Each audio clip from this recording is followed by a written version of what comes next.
Bonjour et bienvenue à la correction de ce devoir 2.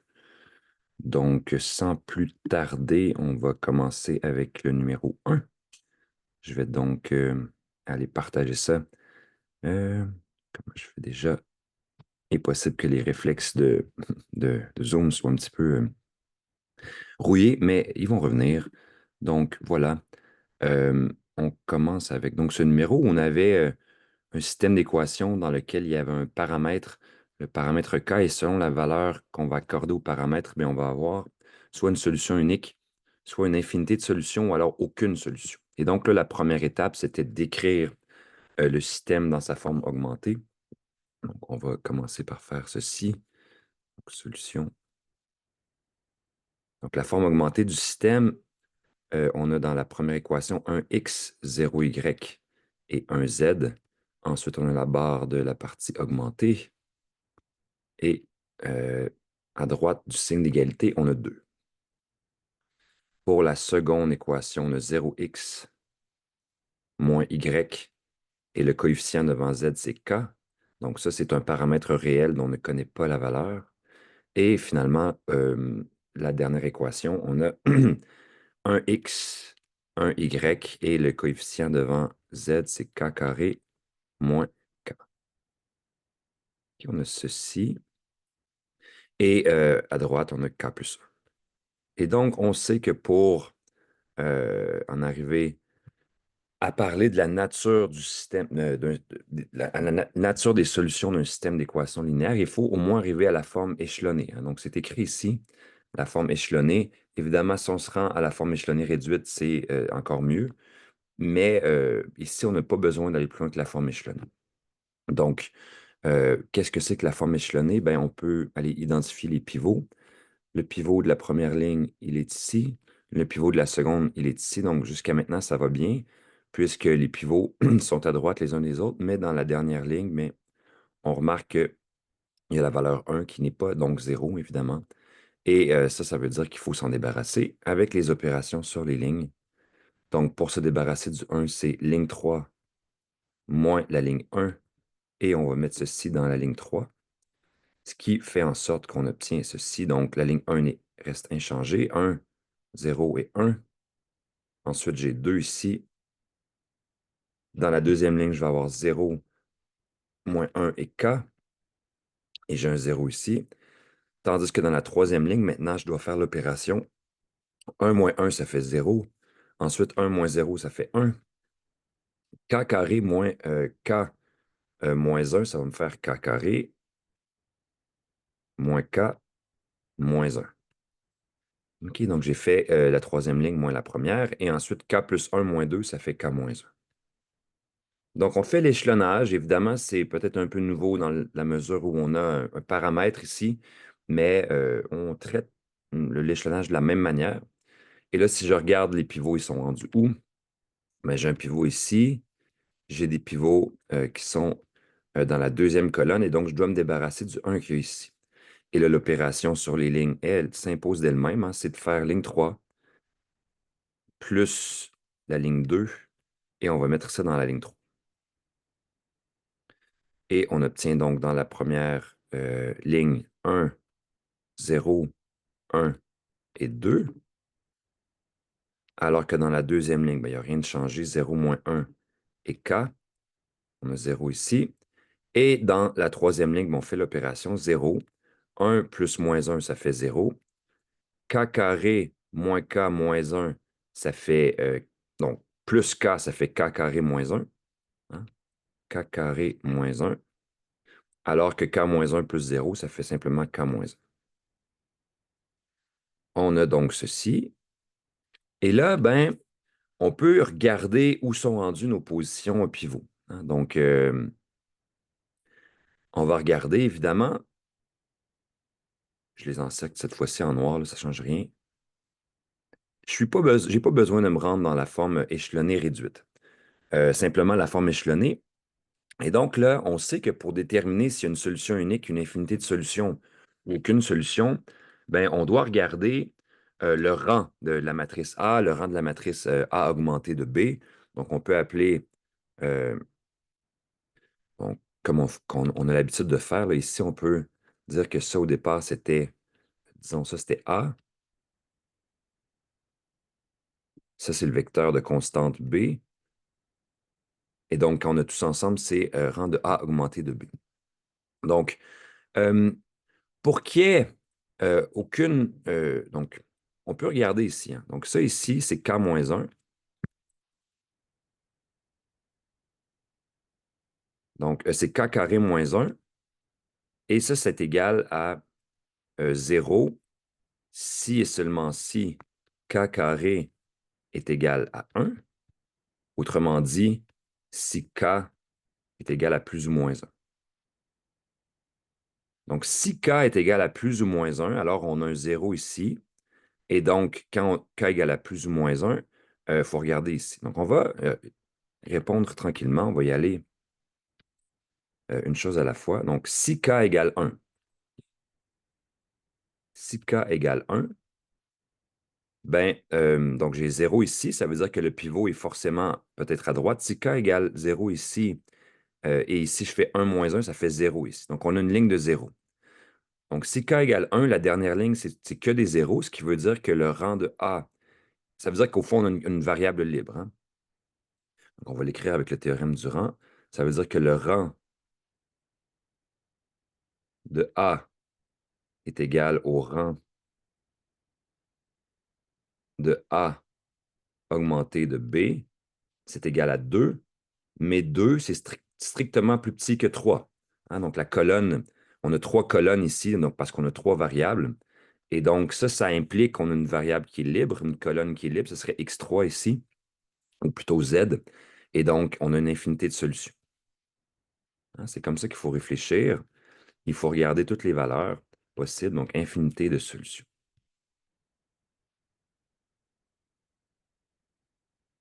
Euh, donc là, on regarde les deux valeurs qui font en sorte qu'on a un pivot ici. Qu'on n'a pas de pivot ici. Il faut qu'il y ait un 0. Si k égale à moins 1, bien, si k égale à moins 1, regardez ce qui se passe. J'ai 0, 0. J'ai un 0 ici. Moins 1, ça fait moins 2. Donc là, j'ai une ligne de 0 et à droite, j'ai un nombre qui est non nul. Ça veut dire que j'aurai 0x plus 0y plus 0z égale moins 2. On sait donc que c'est impossible et on peut l'écrire comme tel, hein. Si k égale euh, aucune solution, donc si k égale moins 1, on n'a aucune solution, hein, parce qu'on aurait une ligne du type 0, 0, 0 qui donne moins 2. Et pour toutes les autres valeurs de k, qu'est-ce qui se passe? Donc, si je mets k qui vaut n'importe quoi d'autre que 1 ou moins 1, alors dans cette position-là, qu'est-ce qui va se passer? Je vais avoir une valeur qui est non nulle.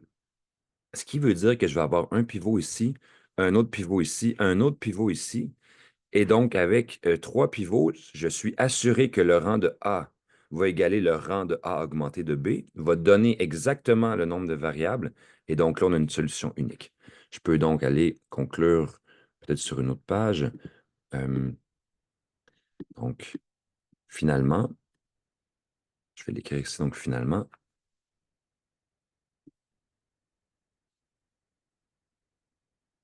si K est différent de plus ou moins 1, donc n'importe quelle valeur réelle de K autre que 1 moins 1, alors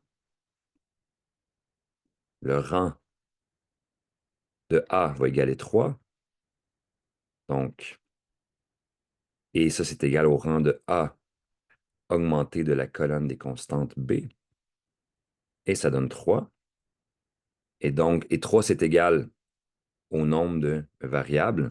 Donc, dans ce cas,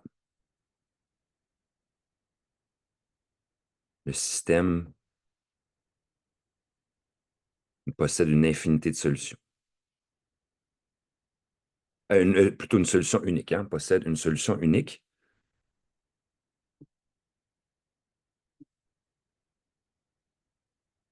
Et on n'est pas obligé de la trouver, la solution, hein. La question nous demandait simplement de classer, euh, en fait, de décrire à quel cas de figure on avait affaire. Donc, est-ce qu'il y a une solution unique? Est-ce qu'il n'y a aucune solution? Ou alors, est-ce qu'il y a une infinité de solutions?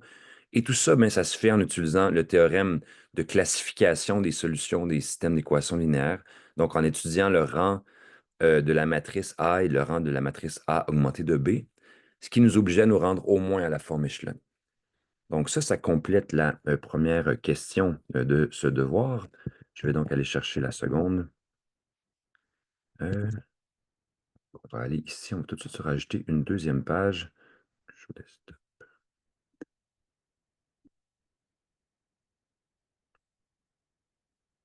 Donc, à la question 2, on avait certains vecteurs qui étaient écrits ici en liste de composantes, un peu à la mode de ce qu'on faisait dans la première partie du cours. Mais bon, on peut les écrire en vecteurs colonnes si on veut. On demande est-ce qu'en A, est-ce que les vecteurs sont linéairement indépendants?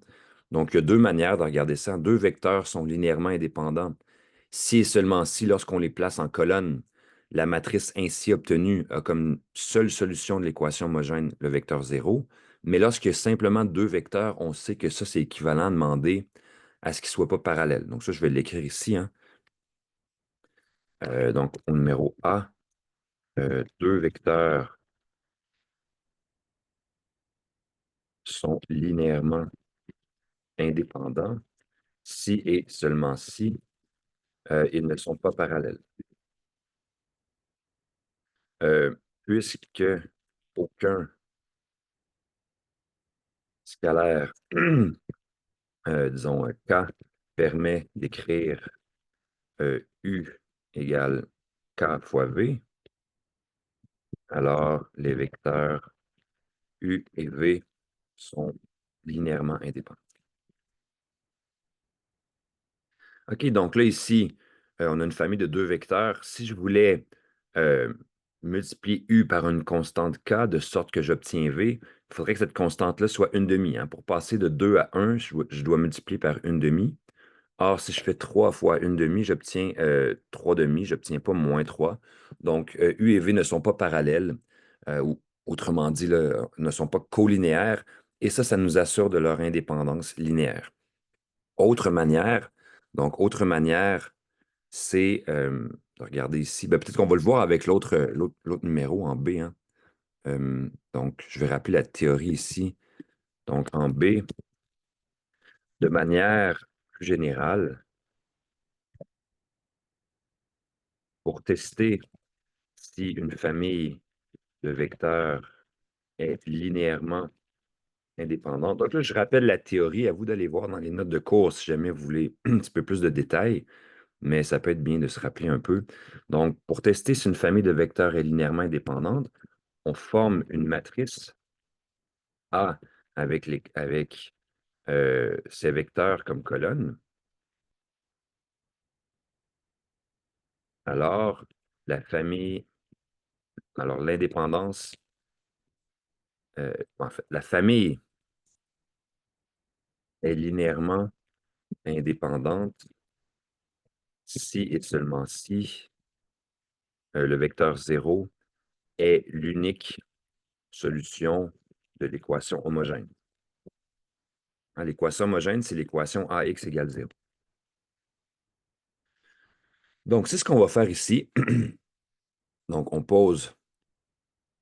donc, on pose une matrice A dont les colonnes sont U, V et W. Donc, lorsqu'on écrit ceci, on obtient quoi? On obtient, donc, U, c'est 2, 3, 6. Ensuite, V, c'est 1, moins 3, moins 5. Ensuite, W, c'est 5, 1 et 2. Et on s'intéresse à l'équation. Donc, on considère l'équation AX égale 0. Je rappelle que ça, c'est l'équation matricielle, mais ça représente un système d'équations. On peut l'écrire sous forme de matrice augmentée. Donc, la matrice augmentée, c'est A augmenté de 0. Et on va prendre la forme échelonnée réduite de ce système. Donc, peut-être je peux même juste effacer ceci, là. Ah, étant donné qu'on est dans la partie du devoir où Ben, en fait, à part pour la question 1, on a le droit d'utiliser la TI. On va s'en servir. Donc, je fais la forme échelonnée réduite de la matrice A augmentée du vecteur nul. Et là, avec la TI, on obtient quoi? Ben, allons voir. Donc, on va partager la TI. Donc, je vais créer ma matrice augmentée. C'est une matrice qui est donc 3 par 4. Et les colonnes que j'avais, c'est 2. Je vais faire un share ici de la TI. Ouais, c'est ça. Donc, j'ai 2. 2, 1 et 5. Ensuite, 3 moins 3, 1. Ensuite, 6 moins 5 et 2. Et ensuite, j'ai ma colonne de 0. Et je peux juste demander la version échelonnée réduite de ceci. J'obtiens la matrice identité. Hein, ça veut dire que à gauche, donc ça veut dire que je vais avoir une solution unique. Donc, on va aller réécrire ça. On obtient la matrice identité. Donc, ça veut dire que j'ai des 1, 0 et 0, 0, 1 et 0, 0, 0 et 1, avec 0, 0, 0. Ce qui veut dire que il y a une seule solution unique. Hein, le rang de A est égal au rang de A augmenté de B. Ça veut dire quoi? Ça veut dire que la seule solution, c'est X égale 0, Y égale 0, Z égale 0. Donc, on conclut. Il y a donc la solution de l'équation homogène est donc l'unique, on va l'écrire, l'unique solution de l'équation homogène est donc le vecteur nul. Là, je mets 0, je ne peux pas mettre la flèche, là, mais vous comprenez que je parle du vecteur. Donc, et donc le vecteur 0. Et on conclut que la famille de vecteurs UVW est linéairement indépendante. OK, c'est ça le test. On aurait pu faire la même chose dans la partie A, mais c'est un petit peu plus long de faire ça. Donc, quand on a deux vecteurs, on peut juste tester s'ils sont donc parallèles ou pas. OK, donc là, je suis revenu ici, j'espère. Oui, revenu comme ça. Et ensuite, peut-on exprimer T comme une combinaison linéaire des vecteurs UV et W? Si UVW est une famille linéairement indépendante, alors forcément, elle engendre n'importe quel vecteur de R3. Ça veut pas, donc ici, c'est sûr que c'est une base. Et donc, on va être capable de le faire et on va montrer ensuite comment on peut faire ça. Donc, euh, juste peut-être faire moi.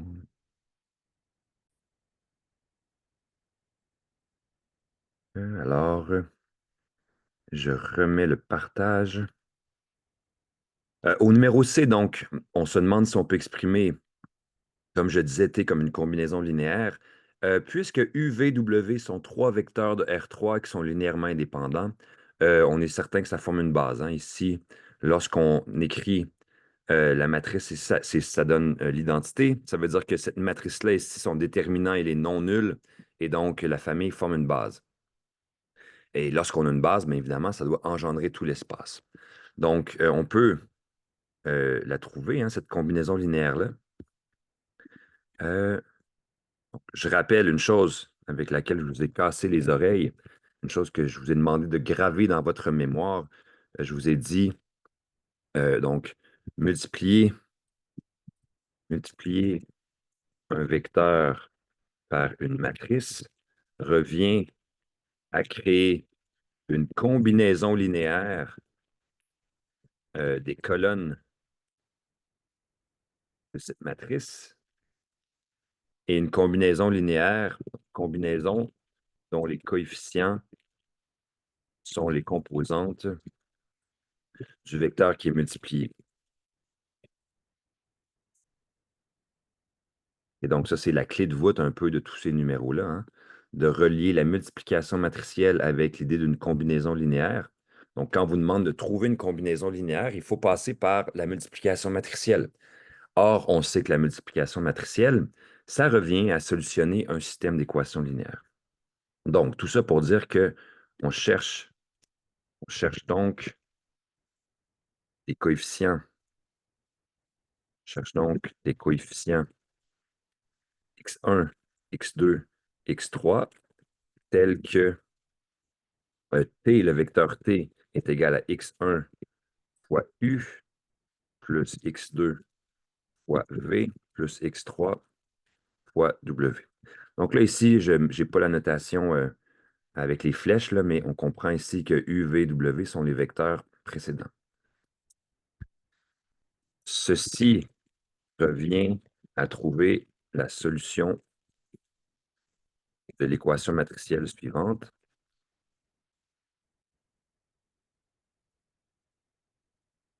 On cherche à faire AX égale T. Hein. Ça revient à trouver AX égale T. Donc, AX égale T. Donc, ça, on peut simplement faire un RREF, trouver la version échelonnée réduite. Donc, ici, X, c'est le vecteur des coefficients de la combinaison linéaire. Donc, X1, X2 et X3.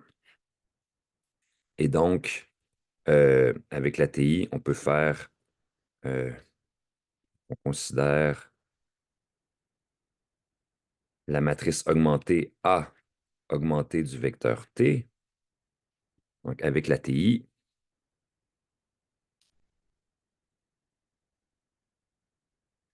je vais même copier ici. Oh, je pense que mon... Je m'excuse.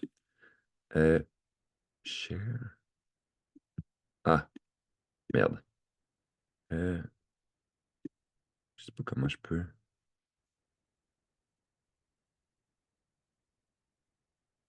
Attendez. Je crois qu'il y a eu un petit problème ici. Ah, voilà. Bon, il est possible que dans la vidéo, il y ait eu... Je vais vous remontrer ce que j'ai écrit là. Donc, normalement, ça devrait être revenu... revenu... Stop. Et là, là, il y a des choses compliquées avec... Donc, avec la TI, comme je vous disais, on va y retourner ici. Je vais aller ouvrir cette calculatrice. On a donc la même matrice ici, mais moi, ce que je veux, c'est pas... Ça, c'est les vecteurs U, V et W. Mais ce que je veux ici, c'est le vecteur T hein, dans la partie augmentée. Donc, qu'est-ce que j'ai? C'est le vecteur de composante... attendez. De composante 1, 0 et 1. Donc, 1, 0 et 1. Et ça nous assure qu'il faut que x1 soit 15 treizième, x2 soit 1 et moins 6 treizième. Hein, on va aller l'écrire. Donc, on va aller ici. Ici, je vais recopier donc, pour que vous puissiez bien voir.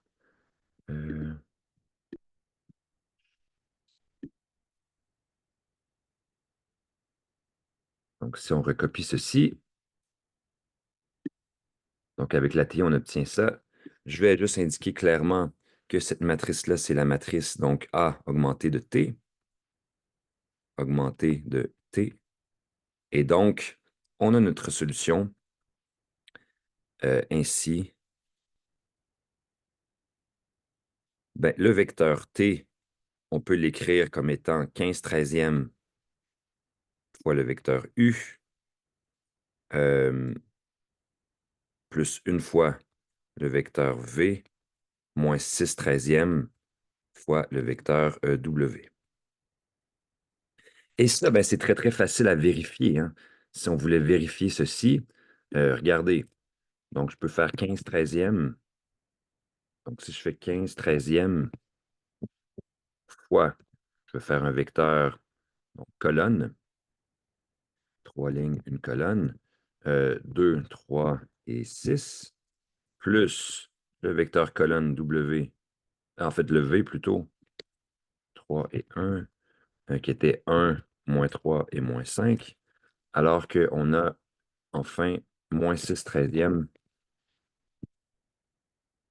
fois le vecteur donc 5, 1 et 2. 5, 1 et 2.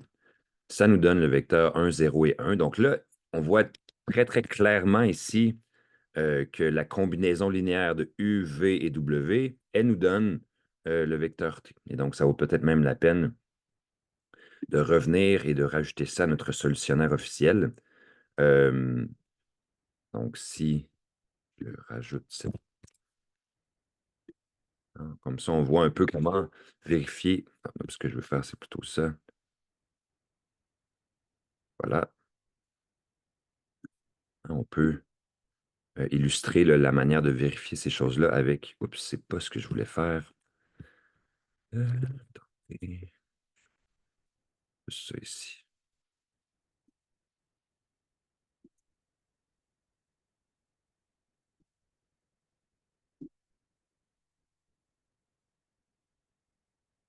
Oups. C'est comme si je perdais... OK, il semble y avoir un petit bug. Je vais aller voir si je peux... les joies de... Alors, share... C'est comme ceci.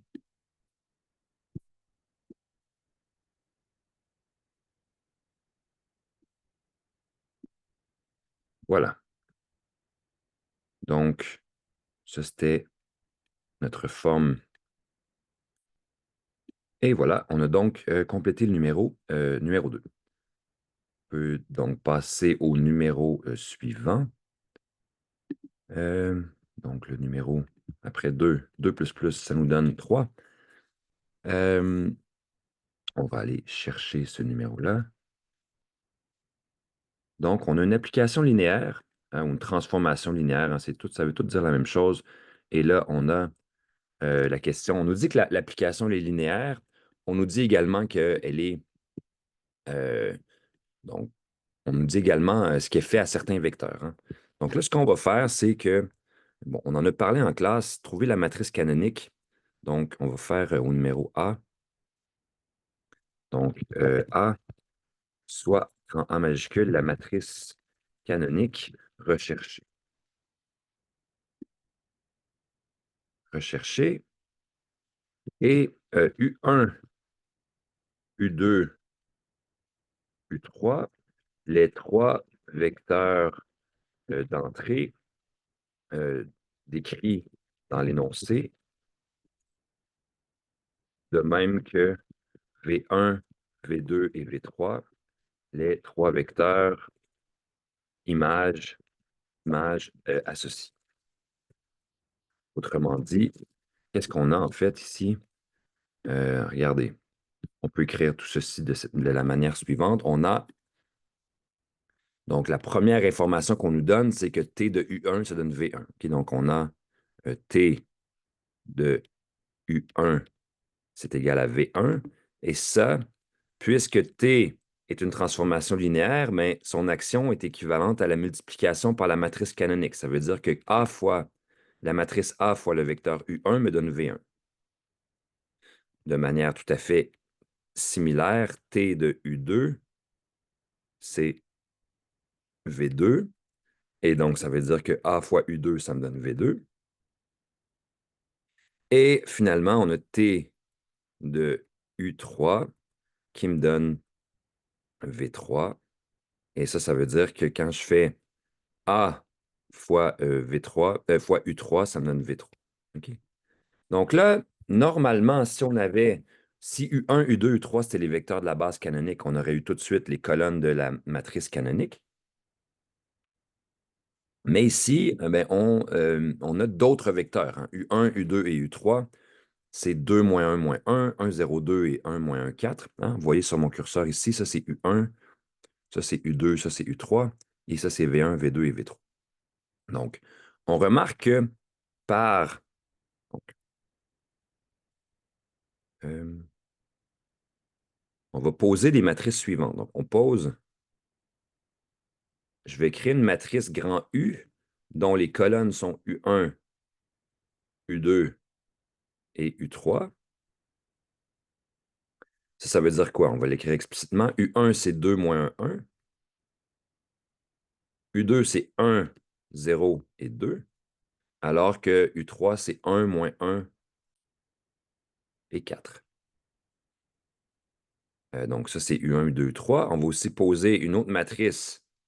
Donc, V, qui va contenir les images, donc V. La matrice V, c'est aussi une matrice qui va contenir 3 colonnes, V1, V2 et V3. Donc, V1, c'est quoi? C'est celui qu'on a ici, c'est 3, 0 et 3. Ensuite, on a -6, 1 et -2. Et finalement, on a 1, 2 et 4.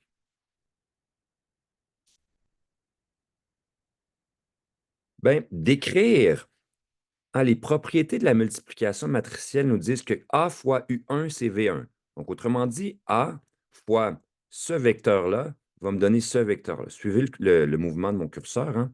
A fois celui-ci va me donner celui-ci. La deuxième ligne, on dit que A fois le U2 va me donner V2. Donc, A fois la deuxième colonne me donne la deuxième colonne. Et ainsi de suite. Donc, et c'est la clé de ce numéro-là, donc, on peut écrire que A fois la matrice U me donne la matrice V. Et ça veut dire que je peux isoler A, c'est la matrice inconnue, c'est la matrice canonique dont on nous demande de fournir la description complète. Bien, on peut isoler A en multipliant par U inverse à droite. Je vais écrire ça sur la page suivante. Donc, on peut donc isoler la matrice A en multipliant à droite par en droite de chaque côté de l'égalité par la matrice inverse de U. Donc, ça donne ceci.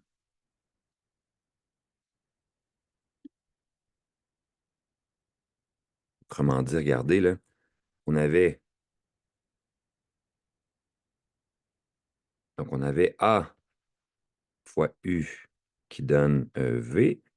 Si je multiplie à droite, donc de chaque côté, par U inverse, donc à droite, j'ai V fois U inverse, bien, quand on a U fois U inverse, on sait que le produit matriciel, il est associatif.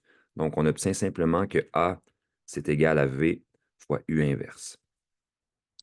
Avec la TI, on obtient quoi? Bien, on va aller voir. Hein? Je vais donc aller chercher la TI ici. Je vais me prendre un nouveau classeur. Là, cette fois-ci, je ne vais pas me gêner. Donc, non.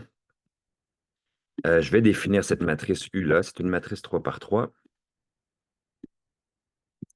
Donc là, la matrice que j'ai ici, c'est 2 moins 1 moins 1.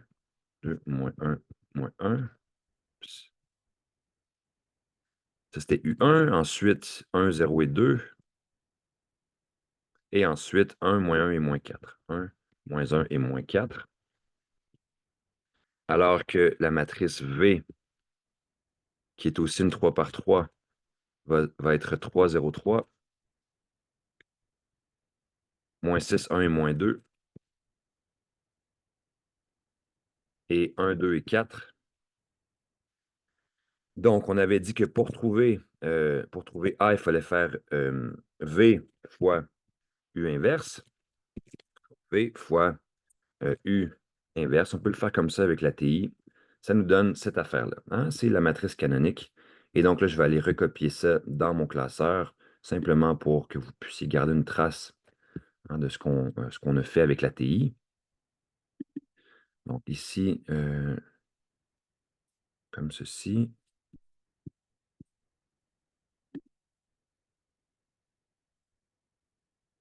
Donc, faites attention à la TI ici, elle utilise des lettres minuscules, même si nous, on a la convention des lettres majuscules pour les matrices. Donc, avec la TI, on obtient ça, ce qui veut dire que la matrice canonique de la transformation, c'est celle-ci. Hein? Donc, la matrice canonique A, c'est celle-ci. Ça, c'est A. Donc, la matrice canonique de la transformation T.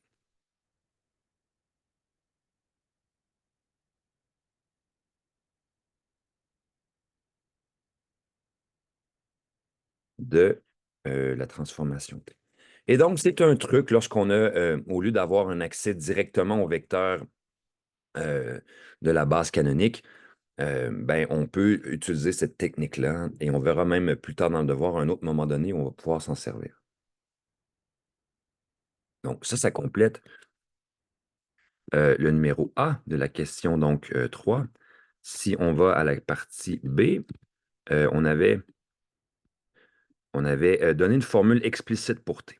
Donc, quand on dit donner une formule explicite, ça revient à demander, lorsque je donne comme argument x, y, z, qu'est-ce que vaut T? Ben, regardez, on peut simplement ici résoudre ça comme ceci. Donc, je vais l'écrire ici. Donc, pour donner une formule, attendez un petit peu, une formule explicite de la transformation T, on peut considérer un vecteur de composantes x, y et z et le multiplier par la matrice canonique qu'on vient de trouver. La matrice canonique A que l'on vient de trouver. On obtient alors, regardez, on peut le faire à la main, ceci, là. A, donc la matrice canonique A, appliquée au vecteur, donc qui multiplie le vecteur x, y et z, ben, c'est facile, hein? On a les composantes de A juste en haut. On va avoir moins 22x moins 55y plus 8z. Donc, on va avoir dans la première composante moins 22x moins 55y plus 8z. Ensuite, lorsqu'on prend le produit scalaire de la deuxième ligne avec cette colonne, ça nous donne 7x plus 17y moins 3z. Alors que finalement, avec la dernière ligne, on a le moins 4x moins 12y plus z. Okay. Donc, on peut trouver une formule pour t. Donc, une formule pour t. Donc, t de x, y, z. Ben, on sait que la transformation étant linéaire, elle est entièrement décrite par sa matrice canonique. Et la matrice canonique, ben, on vient de voir ce qu'elle fait. Donc là, c'est juste un peu long à réécrire. On a t de x, y, z, c'est moins 22x moins 55y plus 8z. Ensuite, on a 7x plus 17y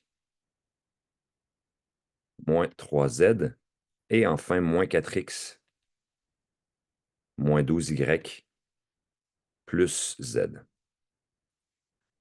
Et ça complète donc le numéro B. On peut d'ailleurs aller voir avec la TI que ben, ce qu'on a fait, ce qu'on a calculé ici, là, si je définis une matrice A, qui est cette réponse-là ici, hein, A, c'est cette matrice-là. Mais si je fais A qui multiplie x, y, un vecteur de composante x, y, z, 3 fois 1, ça va me donner la formule que j'avais là. Hein. On a ceci et on peut même vérifier que A fait bel et bien ce qu'on avait demandé. Hein, si j'applique A, disons, au vecteur U1, donc 2 moins 1, donc A qui multiplie 2 moins 1,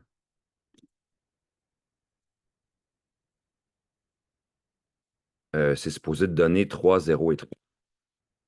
Et ça ne donne pas ça, donc j'ai peut-être... C'est 2 moins 1 et moins 1. Okay. Donc là, j'ai eu peur un petit peu, en espérant, si je fais moins 1 ici, ça fait bien 3, 0 et 3. Et donc là, on pourrait vérifier la même chose avec les autres vecteurs. Donc ça complète le numéro B de la question 3. Et au numéro C, on demande est-ce que l'application T elle est inversible? Donc là, il y a encore un petit peu de théorie à se souvenir. Je vais la rappeler ici. Hein, c'est un peu l'objectif d'ailleurs de se rappeler des éléments théoriques qui motivent le travail effectué pour un numéro. Donc, en C, Une transformation linéaire T est inversible si et seulement si le déterminant de sa matrice canonique existe et est différent de 0. Donc, le fait que le déterminant de la matrice canonique existe, ça force la matrice à être carrée. Et donc, il faut absolument que la transformation linéaire préserve la dimension. Donc, si j'ai une transformation qui prend des vecteurs de R2 et qui les transforme en R4, c'est impossible. Ça veut dire que la matrice canonique elle ne sera pas carrée. On ne peut donc même pas parler de déterminant. OK? Donc, ici, on calcule tout simplement le déterminant de A. On va aller voir avec la TI. Donc, déterminant de la matrice A, c'est 15. Donc, share, je vais aller recopier ça ici. On pourrait avoir à le faire à la main. Simplement ici, oups, on pourrait, hein, il faut savoir calculer un déterminant à la main. C'est juste qu'ici, la matrice, elle a des entrées un petit peu compliquées, là. C'est pas très agréable de faire le développement en cofacteur avec des -22, -55 et 8. Mais je vous rappelle que vous devez savoir comment calculer le déterminant d'une matrice 3 par 3 à la main. Hein, on en a fait beaucoup, beaucoup, beaucoup dans la session. Simplement ici, ben, avec les nombres qu'on a, ce n'est pas très agréable, mais il est possible que dans l'examen, vous ayez à faire ça avec une matrice dont les entrées sont un peu plus simples. Donc ici, le déterminant de A, c'est égal à 15. C'est différent. Oups, c'est différent de 0. Donc, on peut l'écrire ici, là. Déterminant de A est différent de 0. Et en vertu du rappel théorique ici, ça veut dire que la matrice est inversible et donc que la transformation linéaire, elle est inversible aussi. Et donc, T est inversible.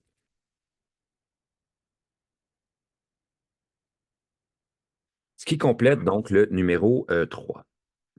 On va aller à la page suivante et on va poursuivre.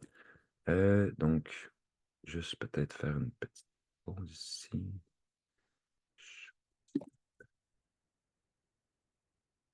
On est au numéro 4. Encore une question sur les transformations linéaires. Cette fois-ci, on a une formule explicite qui nous donne la transformation linéaire. Donc, on nous dit que lorsqu'on donne en entrée des composantes x, y, z, ben, la transformation nous donne x plus 3y, 2x moins z et y plus 3z. Donc, donner la matrice qui représente t dans la base canonique. De manière générale, la stratégie pour obtenir la matrice canonique d'une transformation, c'est de regarder l'image par la transformation des vecteurs de la base. Hein, donc, je vais rappeler l'élément théorique. Donc, en A, pour obtenir la matrice canonique d'une transformation, on essaie, si possible, de regarder l'image par cette transformation des vecteurs de la base canonique du domaine. Hein, c'est beaucoup de mots, mais il faut comprendre ce que ça veut dire. Donc, du domaine de la transformation. Ici, si je fais t de 1, 0, 0, donc t de E1, hein, le vecteur E1 de la base canonique de E3, ben, t de 0, de 1, 0, 0, ça nous donne quoi? Ça nous fait 1 plus 3 fois 0. Ensuite, ça fait 2 moins 0. Et on a 0 plus 3 fois 0. Là, il y a beaucoup de zéros. Ça nous donne quoi? Ça nous donne donc 1, 2 et 0. Ensuite, si je fais t de E2, donc c'est très similaire, c'est t de... Donc E2, c'est le vecteur qu'on appelait J des fois, donc 0, 1 et 0 sont ses composantes. Et là, quand on fait ça un petit peu plus directement, je vais avoir 3. Je n'ai pas de Y, ça fait 0. Et ici, je vais avoir 1. Et enfin, t de E3. E3, c'est le vecteur de la base canonique qui nous donne un trajet unitaire dans la direction de l'axe. Le troisième axe, ça fait 0, 0, 1. Donc, je vais simplement extraire les composantes des Z. Ça fait 0, moins 1 et 3. De sorte que, ainsi, la matrice canonique de cette transformation est, donc la matrice A, c'est une matrice dont les colonnes sont T de E1, T de E2 et T de E3, qu'on peut réécrire comme ceci. Donc, je vais la réécrire explicitement. La matrice A canonique de cette transformation, sa première colonne, c'est 1, 2 et 0. Sa seconde, c'est 3, 0 et 1. Et ensuite, on a 0, moins 1 et 3.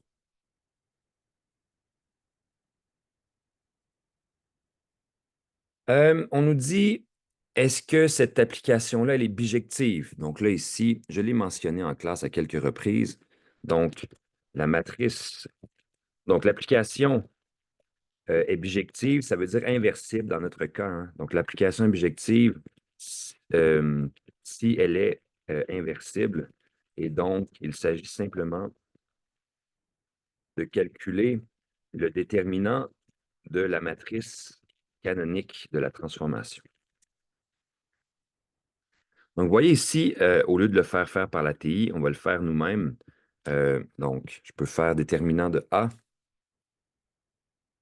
Donc, le déterminant de A, je développe par les cofacteurs, ça va faire une fois 0, moins 1, 1 et 3, moins 3 fois 2, moins 1, 0 et 3, et plus 0 fois quelque chose. Donc, si on s'en fout de ce qui s'en vient, qu'est-ce que ça donne? Donc, 0 fois 3, ça fait 0, moins 1, ça fait 1, donc on va avoir 1 ici.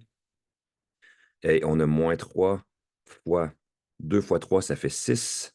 Donc, 1 moins 18, ça fait moins 17. Et c'est donc différent de 0. Le déterminant de la matrice étant différent de 0, ben, on peut conclure que la transformation, elle est inversible et donc bijective, hein. Le déterminant étant différent de 0, la transformation, donc la matrice canonique est inversible, ce qui veut dire que la transformation linéaire est inversible et bijective. Inversible et bijective. Ça complète ce numéro 4-là, qui est un petit peu plus court que les autres, mais quand même aussi assez important. Donc, voilà pour le numéro. Donc, où en étais-je ici? OK, on passe au numéro donc 5. Je vais aller chercher son énoncé. Donc, on est encore sur les transformations linéaires. Et là, il y avait différentes manières de tester. Donc, je vais aller chercher ça ici.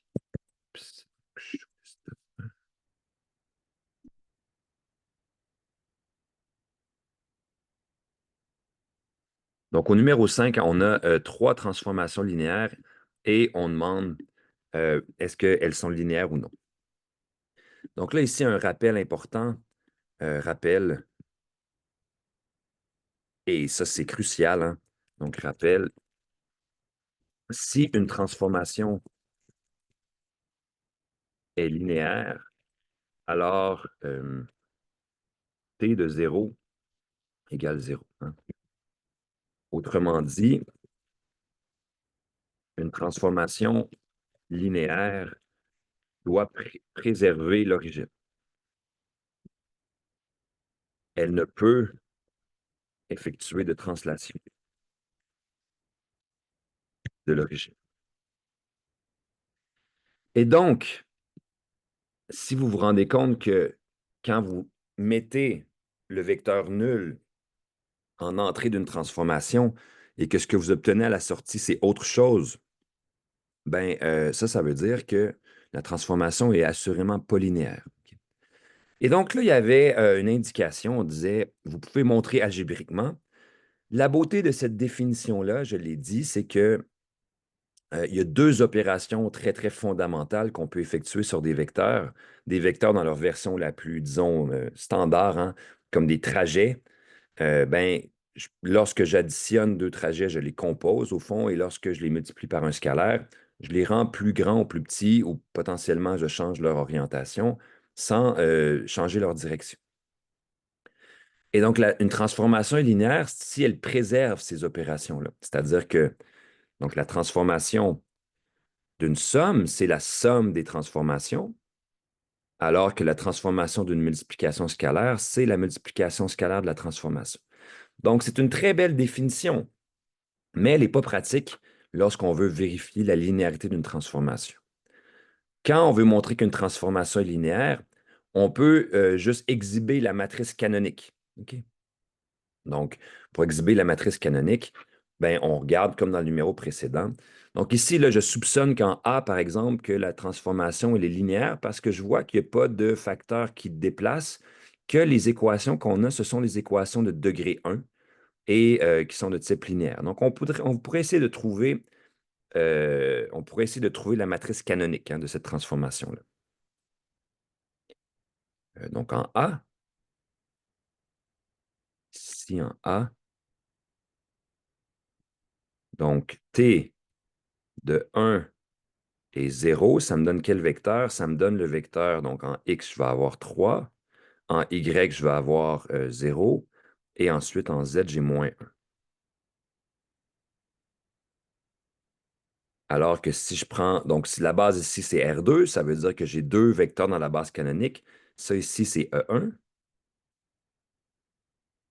Alors que T de 0 et 1, ça me fait quoi? Quand je regarde ça, j'obtiens, quand je mets X égale 0, Y égale 1, j'ai 0 ici, moins 2 ici, et 4. Donc, en posant A, qui est égal à ceci, donc 3, 0 et moins 1, et 0, moins 2, 4, on a quoi? Mais que A fois XY, ça me donne quoi? On peut calculer. Si je multiplie A par le vecteur XY, je vais avoir 3X. Ensuite, avec la deuxième ligne, je vais avoir 0X, je vais avoir moins 2Y. Et dans la troisième ligne, j'ai moins X plus 4Y. Et si vous regardez la définition de la transformation, 3x moins 2y moins x plus 4y. Je viens donc de montrer que l'action de cette transformation-là revient à la multiplication matricielle par une certaine matrice. Autrement dit, je viens de montrer que A est la matrice canonique de T, et on sait qu'une transformation est linéaire si et seulement si elle peut être représentée par la multiplication d'une matrice canonique, et donc on a montré la linéarité. Je vais écrire ça dans une phrase ici. On vient donc de montrer que ce que fait T revient à la multiplication par la matrice A, et donc T est une transformation linéaire. Et c'est tout. On a exhibé la matrice canonique. Je ne vais pas faire l'autre type si jamais vous avez des questions parce que vous avez essayé de le faire avec la définition, donc la première manière de faire. On pourra en discuter, mais de manière générale, je pense que c'est plus simple lorsqu'on veut montrer qu'une transformation est linéaire de procéder de cette manière-là. Pour la partie B, donc je vais aller rechercher donc en B ici.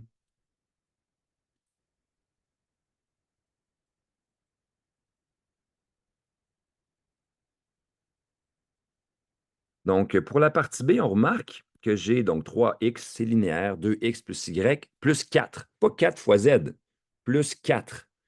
Et donc là, on dit c'est rare parce que plus 4, ça donne l'impression qu'on décale. Donc, ici, je vais regarder ce que fait cette transformation-là au vecteur 0. Donc, examinons l'effet de cette transformation sur le vecteur nul. On sait que pour être linéaire, il faut que le vecteur nul soit appliqué sur 0. Il faut que l'image du vecteur nul soit aussi le vecteur nul. Donc là, vous doutez un petit peu de ce qui va s'en venir ici. Donc ici, T, le vecteur nul, c'est celui dont les composantes sont 0, 0 et 0. Ben, quand je mets 0, 0, 0, ça fait quoi? Donc, dans la première composante, j'ai 3. Dans la seconde, j'ai 2 plus 0 plus 4. En fait, dans la première composante, j'ai 0, excusez-moi. 3 fois 0, ça fait 0. 2 fois 0, ça fait 0 plus 4. Et là, ben, je me rends compte tout de suite que le 4 qui est là va faire que je n'aurai pas le vecteur nul à la sortie. Et donc, on conclut directement que ce n'est pas linéaire. Ainsi,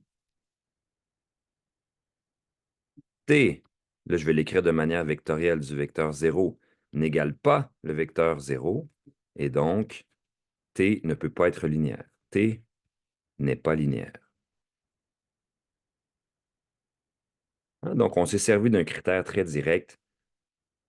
Si vous déplacez l'origine, ben, ça ne peut pas être linéaire. Et finalement, ben, la transformation C est un petit peu plus facile. Je vais aller l'extraire ici. Donc,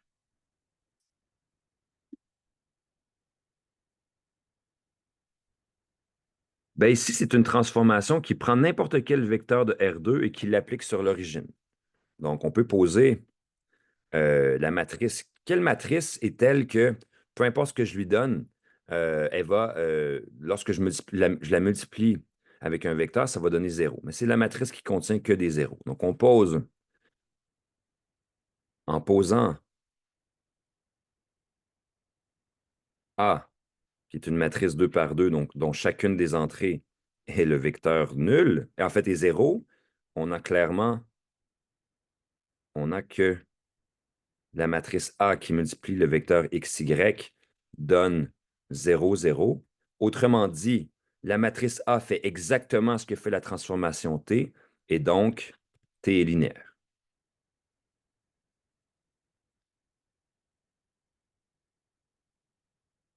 Hein, on a pu montrer qu'il existait une matrice telle que la multiplication par cette matrice-là faisait exactement ce que la transformation faisait, et donc on a prouvé la linéarité de la transformation T. Donc ça complète le numéro 5. Je répète là, que si jamais vous aviez voulu utiliser la première des deux méthodes que je proposais ici, si c'est bien fait, c'est correct. Je pense qu'on se perd davantage dans les détails, mais si vous êtes à l'aise avec ça et que vous l'avez fait comme ça, ce n'est pas du tout un problème. Et si jamais vous voulez voir valider vos solutions, ben, n'hésitez pas à me contacter à ce sujet-là. Donc, on va passer au numéro suivant où on a des transformations planaires qui peuvent être linéaires ou non, hein. Il y en a qui ont donc des translations impliquées. À ce moment-là, il faut être certain d'avoir les coordonnées homogènes, hein. Donc, on va voir un peu comment ça se écrit.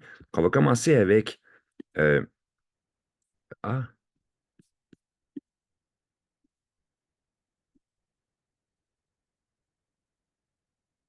Donc, on dit effectuer d'abord une rotation de pitière autour du point 5-2, ensuite une translation de 3-4. Donc, on va commençons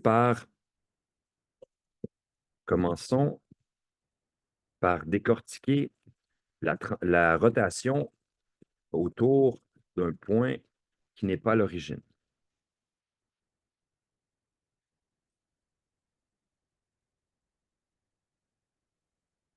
Nous devrons d'abord nous ramener à l'origine, et nous devrons donc utiliser les coordonnées homogènes pour toute la durée, pour tout cet exercice, pour tout ce sous-exercice. Donc, la rotation autour d'un point qui n'est pas l'origine, elle se décompose toujours en 3 étapes. En première étape, donc étape 1, donc là, on va essayer de se donner une certaine structure. L'étape 1,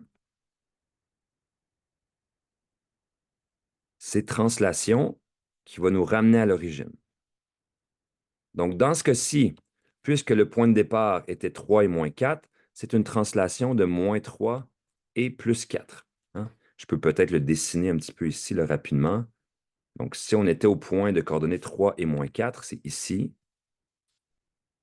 Mais pour se rendre à l'origine, il faut faire moins 3 et plus 4. Il faut partir comme ceci, et on fait moins 3 et plus 4. Donc, ce vecteur-là ici c'est le vecteur de moins 3 et plus 4. Donc, la matrice ici, on va l'appeler M1. On va toujours un peu avoir la même mécanique. Donc, M1 ici, c'est une matrice de translation en coordonnées homogènes. Donc, une matrice 3 par 3 dont la partie en haut à gauche, c'est l'identité. On met des zéros ici, on met un 1 là. Et le moins 3 et moins 4, c'est ça ici. Donc là, on a la première matrice. Donc, on a ceci. Ensuite, on est rendu à l'origine, ce qui veut dire qu'on fait une rotation. Donc, l'étape numéro 2, c'est la rotation qui est demandée. Donc, c'est une rotation d'angle θ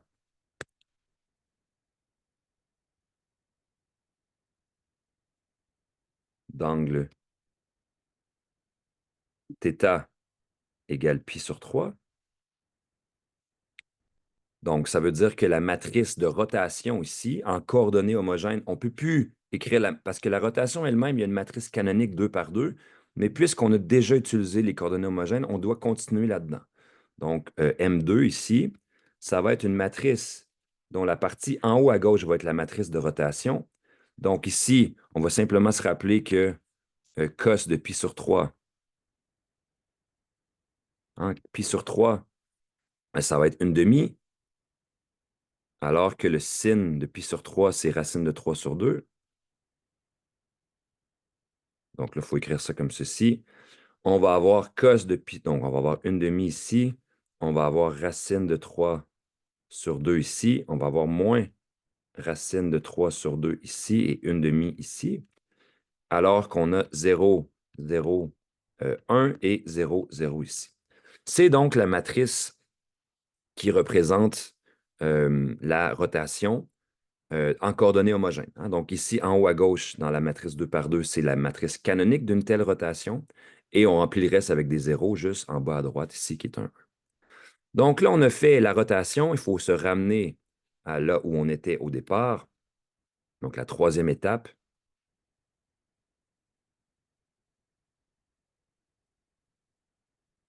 La troisième étape, elle consiste à translation qui va nous ramener au point initial. Donc translation de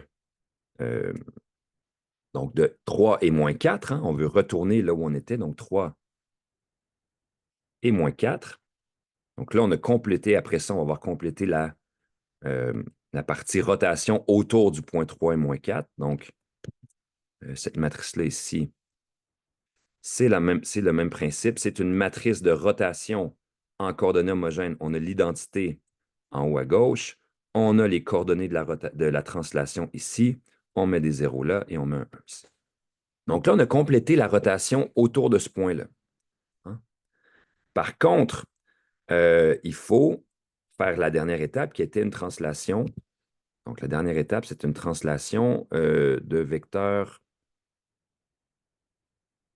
C'est 5 et moins 2. Donc là, je me rends compte que depuis tantôt, on va juste tricher un petit peu.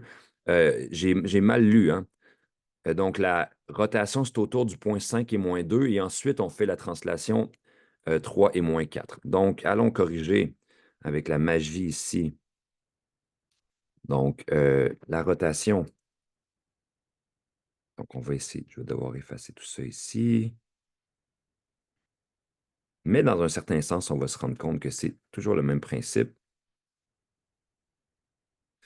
Donc, on faisait une rotation autour du point 5 et moins 2. Le point 5 et moins 2, on va imaginer qu'il est à peu près ici.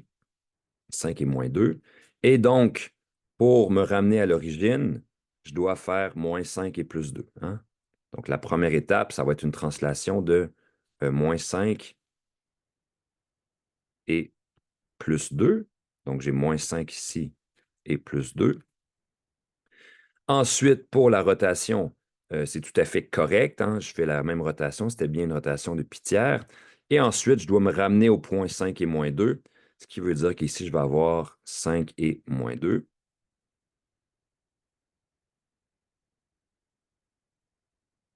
Donc, je vais avoir 5 et moins 2, 5 et moins 2. Donc là, j'ai complété la partie rotation et il reste une quatrième étape qui était celle de faire la translation supplémentaire de 3 moins 4. En réalité, je pourrais rajouter 3 et moins 4 ici, puisque composer des translations, ça se fait comme ça. Mais juste pour être très, très, disons, systématique, on va écrire quatrième étape. On va suivre ce qui est décrit dans l'énoncé du problème. Donc, la quatrième étape, c'est une translation. Translation de 3 et moins 4. Donc, c'est toujours une matrice de translation. Peut-être que je peux changer un peu de couleur ici, là. Ça fait beaucoup de vert. M4, on va avoir quoi? 1, 0, 3, 0, 1, moins 4 et 0, 0. Et là, on a toutes les matrices des étapes intermédiaires et on peut conclure. Donc, ainsi, la matrice qui représente la transformation globale est. Donc, on sait que dans l'ordre, la première matrice qui va toucher au vecteur X, c'est celle qui va faire la première translation. Donc, celle qui est physiquement à côté de X, c'est M1. Ce qui veut dire qu'on écrit tout le reste dans l'autre ordre, hein. On est habitué à ce raisonnement-là. Donc, A, c'est pas M1. Je les ai appelés M1. Je pense que je les ai appelés A1, A2, A3, A4. Mais ça va être des M. Donc, on va avoir ici, ça va être A. Donc, la première matrice qui touche, c'est M1. On a comme M1 avec un petit X à côté. Donc, on va avoir M1, ensuite M2, ensuite M3 et M4. Donc, M4 fois M3 fois M2 fois M1. Là, ici, là, vous pourriez demander à la TI de faire le calcul, mais vous m'avez donné explicitement le contenu de ces 4 matrices-là. Je vais essayer de les réécrire un petit peu mieux. Il me semble qu'elles ne sont pas très bien écrites. Donc, euh, c'est correct, hein? Si vous l'avez écrit, le résultat, tant mieux, mais moi, je ne veux même pas avoir à le faire, puisque on ne nous demande pas de regarder l'image d'un point en particulier. On peut simplement laisser ça comme ça. Donc, on a quoi? M4 fois M3 fois M2 fois M1. Hein? Parce que si on fait A fois X, ben, on va avoir tout ça fois X, et donc c'est M1 qui va toucher à X en premier. Donc, M1 fois X, ça va être la translation qui nous amène à l'origine. M2 va faire la rotation. Ensuite, on va retourner au point où on était. Et ensuite, on fait la translation 3 et moins 4. Donc, ça complète la première transformation du plan. On a dû utiliser les coordonnées homogènes. Voyons donc voir la seconde. Share.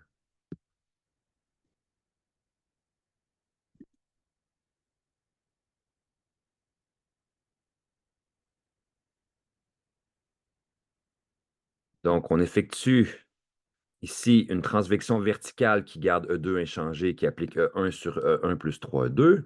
Ensuite, une symétrie. Ensuite, une translation. Donc, remarquons tout de suite, donc cette transformation linéaire se décompose en 3 étapes. Cette transformation linéaire du plan, en fait, cette transformation du plan, elle n'est pas linéaire, se décompose en 3 étapes, dont la dernière est une translation. Pour cette raison, nous devrons utiliser les coordonnées homogènes pour chacune de ces étapes.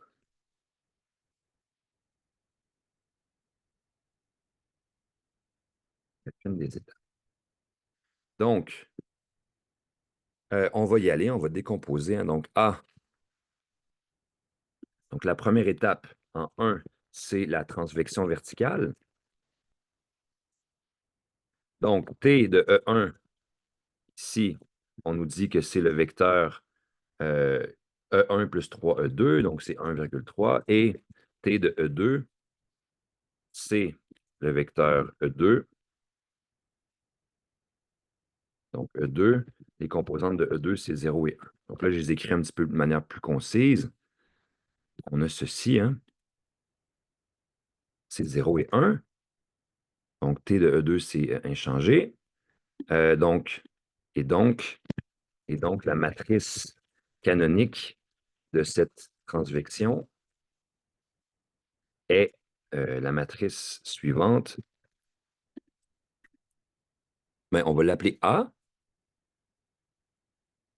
C'est donc T de E1 et T de E2. C'est donc 1, 3 et 0, 1.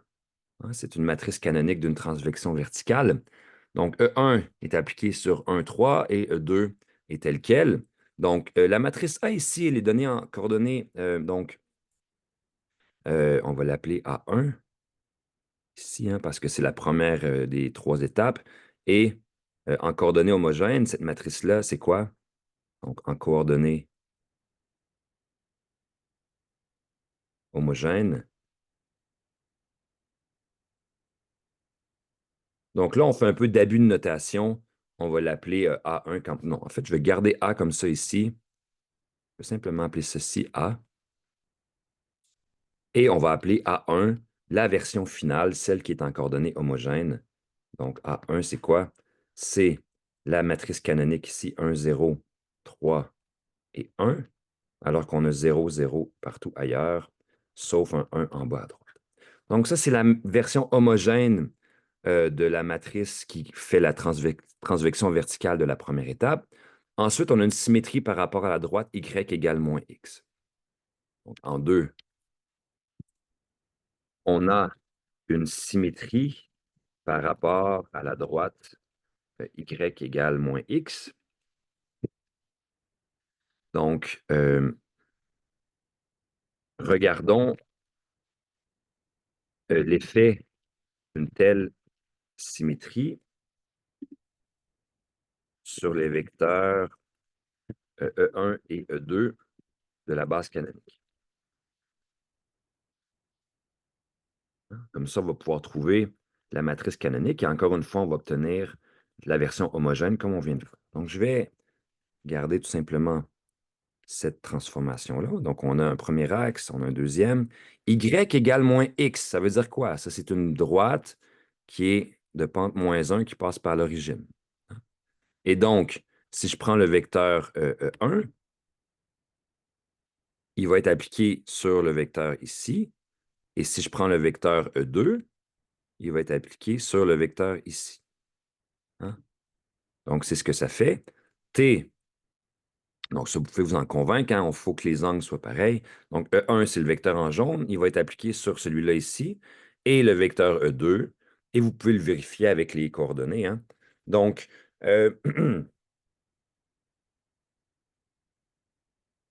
on a quoi ici? Ben, T, donc la matrice de cette transformation-là, c'est A. Ces colonnes sont T de E1 et T de E2, comme d'habitude. La matrice canonique d'une transformation est formée des images des vecteurs de la base canonique. Hein, ces colonnes, c'est ça. Et il s'agit juste donc de les regarder euh, géométriquement et de transcrire. Donc, E1, c'est celui-là. Suivez bien mon curseur. L'image de ce vecteur-là par cette symétrie par la droite ici, c'est celui-là. Donc, on est sur l'axe des Y et on fait une unité vers le bas. On a donc la composante 0 et moins 1 ici. En ce qui a trait à E2, ben, j'avais ce vecteur-là qui a été appliqué sur celui-là ici. Donc, on a moins 1 et 0. Et là, si je veux les coordonnées homogènes, donc en coordonnées homogènes,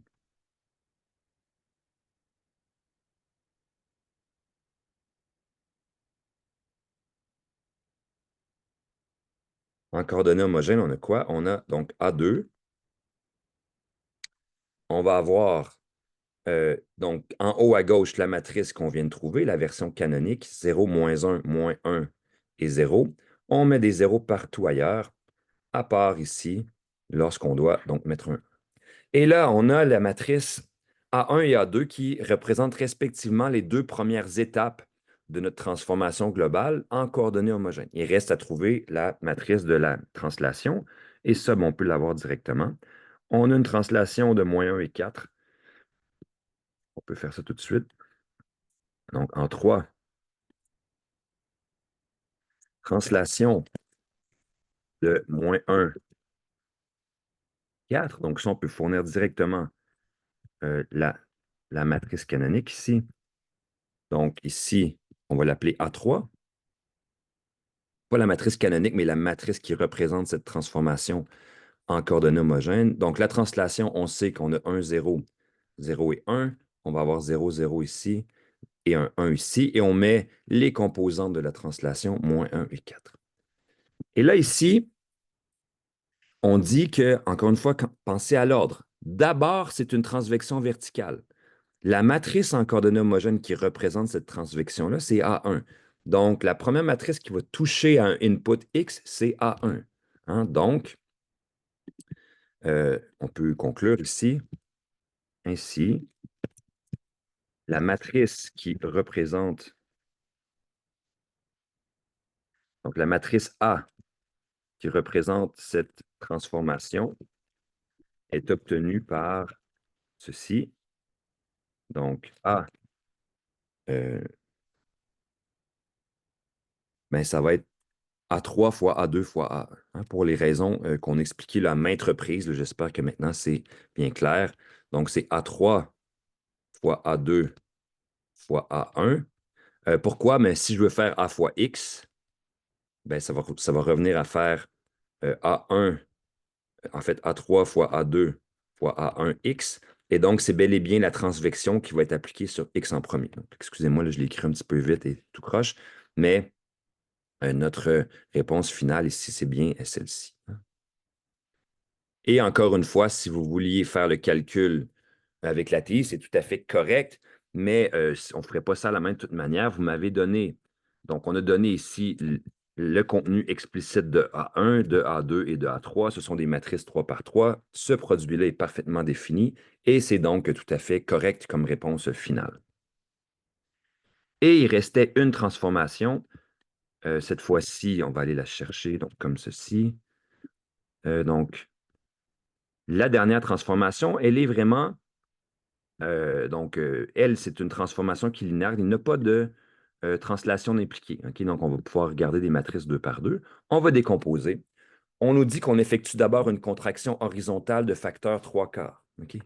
Donc, contraction horizontale, donc c'est la première étape.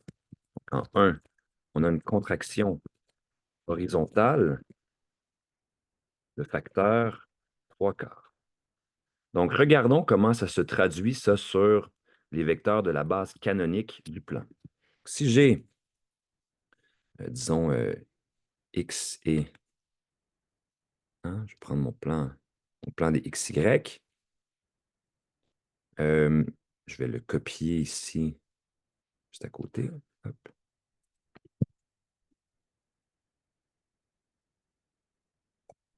Ben, le vecteur de la base canonique ici, on a E1, je vais prendre en jaune, disons. En jaune, j'ai E1 et en rouge, j'ai E2. Ben, qu'est-ce que ça fait une contraction horizontale? Ben, ça ne va rien faire à E2, donc E2 va rester pareil, alors que E1 va être contracté par 3 quarts, donc il va être un petit peu plus court. Et donc ici, c'est clair que la matrice canonique ici de cette transformation-là, on va l'appeler A1. Donc A1,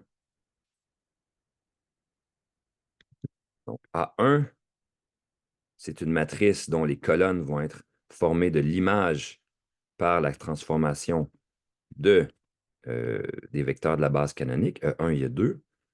E1 est devenu un vecteur qui a une longueur 3 quarts, donc on a 3 quarts ici et 0, alors que E2 est inchangé et on a ceci. Et ça, c'est la matrice canonique de cette première étape, la contraction horizontale de facteur 3 quarts. Ensuite, on dit une rotation de 90 degrés. Donc, en fait, savez-vous ce qu'on va faire? Je me rends compte que ça va être plus simple, on va tout faire géométriquement ici. Donc, au lieu de faire la multiplication d'une matrice, on va simplement faire toutes les étapes. Donc là, je vais suivre un peu le trajet. Hein, ici, j'ai fait ma contraction. Donc, on a fait ceci, contraction. Ensuite, je vais faire la rotation de 90 degrés. Donc, je vais l'écrire ici, rotation de 90 degrés dans le sens horaire. Donc, là, faites attention, le sens horaire, vous savez que c'est... excusez-moi. Vous savez que le sens horaire en mathématiques, c'est le sens inverse de celui qu'on utilise d'habitude. Donc, il ne faut pas tomber dans le piège. Donc, ici, quand j'ai pris le vecteur en jaune et que je lui ai fait faire une rotation de 90 degrés, donc plus 90 degrés dans le sens horaire, on a obtenu quoi? Donc, on a qui est rendu ici, donc il fait 3 quarts et il est rendu en bas, alors que celui ici, donc là, il est rendu le long de l'axe des X. Et donc, on a tout simplement ceci, hein. On va avoir ceci et ceci. Et donc, on peut remarquer ici que j'avais simplement, ça c'était E1, hein, c'est mon vecteur de la base canonique E1, et ça c'est E2. On va simplement suivre l'évolution de ces vecteurs-là au fur et à mesure qu'on fait les étapes décrites par la transformation. Peut-être que je peux décrire ici que c'est la contraction horizontale, H. Après ça, j'ai fait la rotation, et on dit finalement, on effectue une symétrie par rapport à l'axe des Y. Donc enfin, je vais faire une dernière étape. Donc, ça va être la symétrie par rapport à l'axe des Y.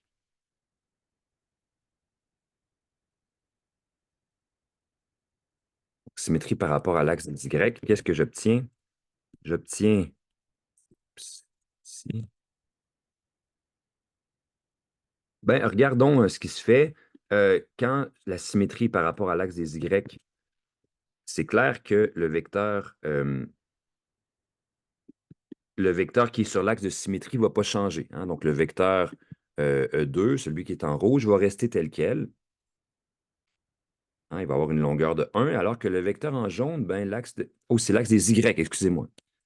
Ce que je suis en train de dire, c'est faux. C'est le vecteur en rouge qui va changer de côté, hein, parce que l'axe des Y, c'est l'axe vertical, alors que le vecteur en jaune, lui, étant sur l'axe de symétrie, va rester tel quel. Donc, n'oublions pas qu'il y a une longueur de 3, 4. Et donc, là, on vient de trouver la transformation étant complétée. Ce vecteur-là ici, c'est T de E2. Et on peut tout de suite, il y a une longueur de 1, il est sur l'axe des X et il pointe dans la direction inverse. Ses composantes sont donc moins 1 et 0. Alors que on a complété la transformation, le vecteur en jaune, c'est T de E1. Il y a une longueur de 3 quarts, faisons attention à ça, et il est vertical dans la direction inverse de l'axe des Y. Donc, on a 0 et moins 3 quarts. On a donc la description explicite des vecteurs de l'image par la transformation des vecteurs de la base canonique. Donc, on peut conclure. Donc, ici, on peut utiliser l'expression matrice canonique, hein, parce qu'on n'est vraiment pas passé en coordonnées homogènes. Donc, la matrice canonique de cette transformation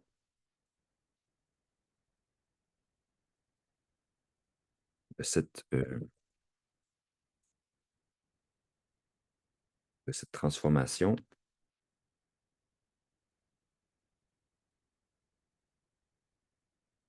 est donc,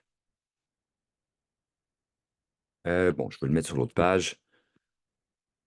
On va l'appeler A, hein. Donc, on sait que A, c'est simplement formé, les colonnes de A sont l'image par la transformation des vecteurs de la base canonique, ici E1 et E2.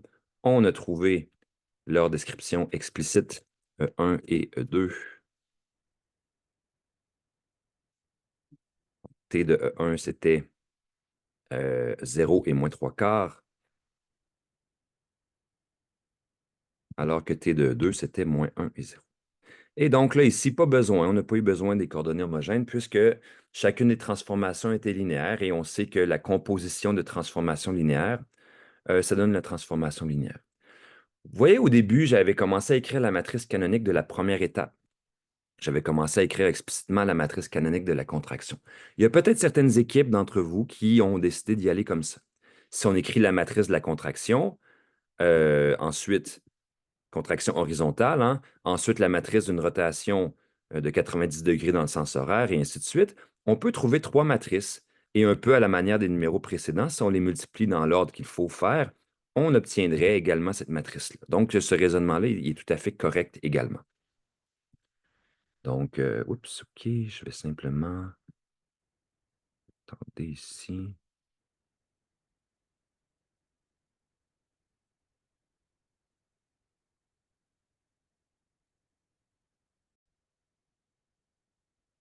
Alors, on poursuit avec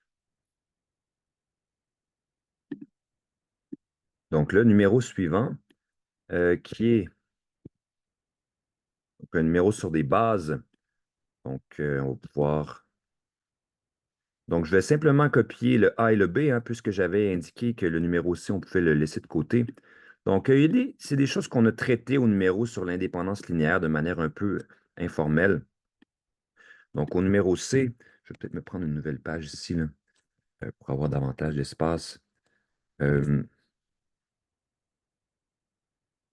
Montrer que B est une base de l'espace R3. Ben, on a un critère en classe qui va être très, très utile. Je vais le rappeler ici. Donc, rappel, euh, pour montrer qu'un ensemble de vecteurs forme une base de R3, dans ce cas-ci, il s'agit de voir d'abord si... En fait, il faut qu'on ait trois vecteurs de R3. Il s'agit donc de voir si la matrice formée si la matrice dont les colonnes sont ces vecteurs possède un déterminant non nul. Si c'est le cas, alors c'est réglé. Donc, autrement dit, là, on va faire une matrice dont les colonnes sont ces vecteurs-là. On prend le déterminant de la matrice et si ça donne autre chose que 0, c'est réglé. Donc, ici, en A, c'est pas plus compliqué que ça. Donc, en A, on pose. Donc, B, donc on va appeler la matrice A, ça va être 1, 2, 1. Ensuite, 1, moins 4, 5. Et ensuite, 0, moins 1 et moins 1. Alors, le déterminant de la matrice A, c'est quoi? On fait le développement en cofacteurs, on est habitué, on a donc 1 fois moins 4, moins 1, 5 et moins 1. Ensuite, moins 1, puisqu'il y a un cofacteur négatif, on a 2 fois moins 1, 1 et moins 1. Et enfin, on a 0 plus 0 fois quelque chose. Donc là, ici, on n'a pas besoin de continuer. Ça donne 0. Je l'ai laissé comme ceci. Quand on développe, bien, on va faire le calcul, hein. Le déterminant de la sous-matrice ici, moins 4 fois moins 1, ça fait donc 4, moins 5, ça va faire 4 plus 5. Et ensuite, on a moins, donc je vais mettre un signe négatif, une parenthèse. 2 fois moins 1, ça fait moins 2. Et moins 1. 4 plus 5, ça fait 9. 9 moins 2 plus 1, ça fait... Donc, en fait, on fait attention, il y a beaucoup de signes ici. J'ai moins 2 plus 1, ça fait moins 1. Ça fait donc 9 plus 1, ça fait 10. 10 étant différent de 0, alors on a montré que B était une base de R3. C'est différent de 0. Donc, solution là. Donc, B est une base de R3.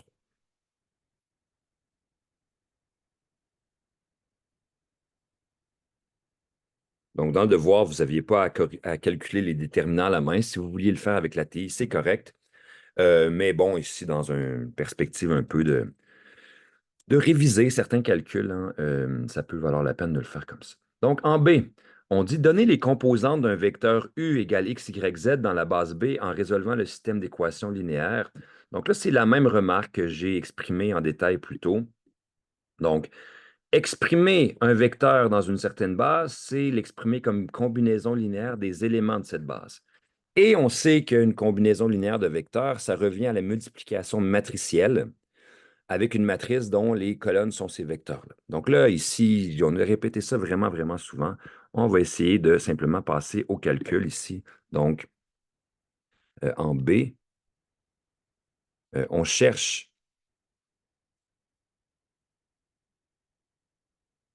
on va l'appeler, disons, C, ce vecteur-là, pour ne pas se mélanger avec le X de X, Y, Z, là.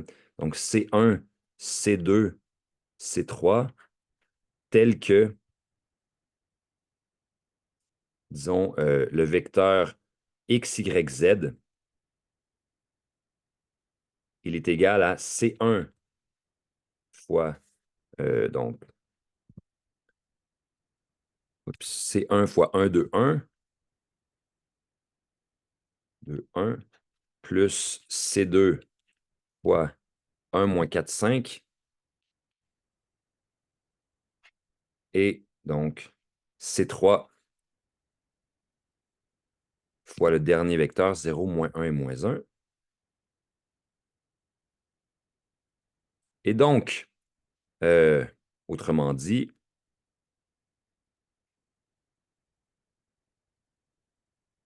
on veut solutionner le système représenté par l'équation matricielle suivante, AC égale x, y, z.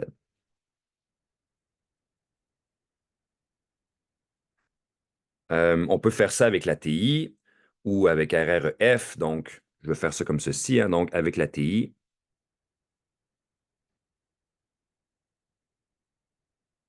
donc, nous, on veut quoi?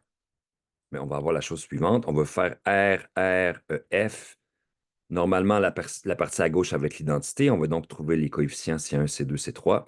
On veut faire RREF de, donc, 1, 2, 1, moins 4, 5 et 0, moins 1 et moins 1, avec la partie augmentée qui est x, y et z. Ça nous donne quoi? Bien, allons voir avec la fameuse TI. Donc, on la reprend ici, on ferme ceci. Nouveau, non. Donc, on fait RREF, on va avoir besoin d'une matrice 3 par 4 parce qu'on a une colonne augmentée, donc 4 lignes, 3 colonnes. Oups, 3 lignes, 4 colonnes, excusez-moi, RREF de 3 lignes et 4 colonnes, voilà. Donc, on a 1, 1, 0. 1, 1, 0. Ensuite, on a 2 moins 4 moins 1. Ensuite, on a 1, 5 et moins 1. On a x, y, z ici. Et quand on fait RREF, on obtient tout ceci. Donc, on va recopier ça. C'est un petit peu ennuyant. Je fais ceci, donc show desktop.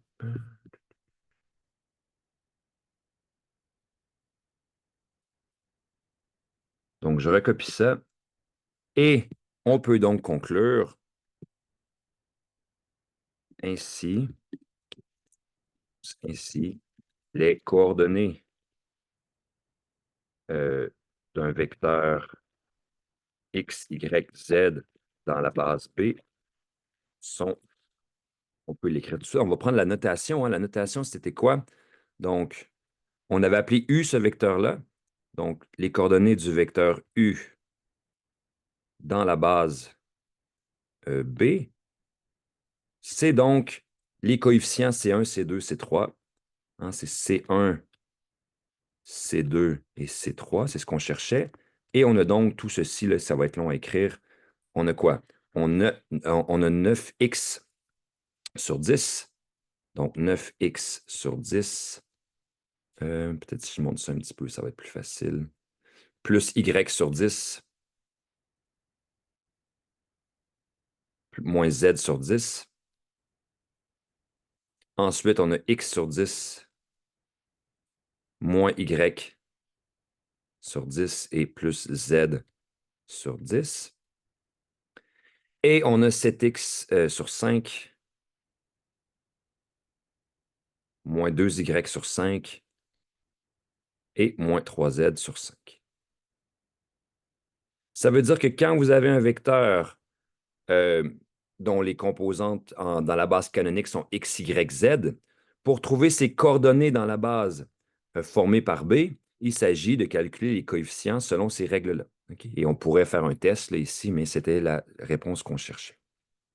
Donc voilà pour la partie, en fait, A et B. On a trouvé, en fait, on a complété la question numéro 7. On va passer à la question 8, qui était sur les matrices donc à diagonaliser. Je vais aller chercher ça ici.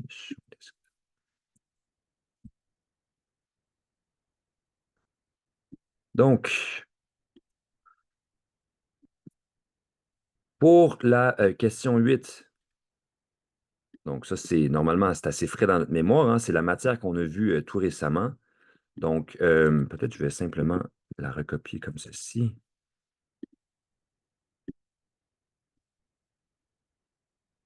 Donc, simplement prendre la partie A en premier. Donc, le polynôme caractéristique de la matrice, donc, rappel, donc dans la partie A, le polynôme caractéristique d'une matrice carrée est donné par, hein, on sait, c'est P de lambda. P de lambda, c'est le déterminant de A moins lambda fois la matrice identité dont la dimension correspond à celle de la matrice. Ce qui veut dire que P de lambda, c'est le déterminant de la matrice A moins lambda fois l'identité d'ordre 3. Donc, on peut le faire à la main, c'est un déterminant, mais avec la TI, on fait quoi? On fait char poly de la matrice A et on veut que la variable soit lambda. Donc, ce qu'on peut faire ici, c'est aller donc dans la TI. On va aller chercher cette donc, calculatrice. Oups, share ici. Ah, on dirait que je n'ai plus le partage. Ou en fait, j'étais sur la TI depuis tantôt. C'est peut-être ça. Ah là là, ça, c'est des choses qui arrivent. Donc, si je suis ici, si je fais ceci, voilà. Donc, désolé, je pense que peut-être dans ce que vous allez avoir vu. Donc là, ici, je vais recommencer. Share. Voilà ce que j'ai écrit, hein. Donc, pour la matrice A, donc le polynôme caractéristique, c'est le déterminant de A moins lambda fois I3. Là, on va aller faire ça par la TI. Donc, j'y retourne. Je vais me prendre un nouveau classeur. Non. Je vais définir la matrice A, donc par ce qui nous est donné. C'est une 3 par 3.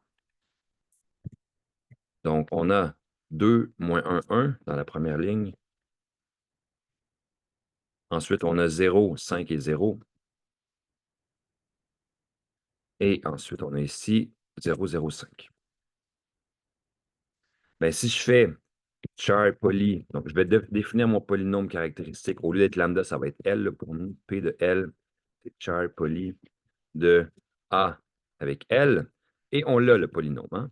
C'est moins L cube, moins lambda cube plus 12 lambda carré, moins 45 L. Donc, on va avoir moins. Je vais le recopier ici. Donc, en faisant bien attention, cette fois-ci, de changer mon partage. Donc, ici, on a moins, moins lambda cube. Pas lambda cube, pas lambda 3, c'est lambda au cube en haut. Donc, on a moins lambda cube plus 12 lambda carré.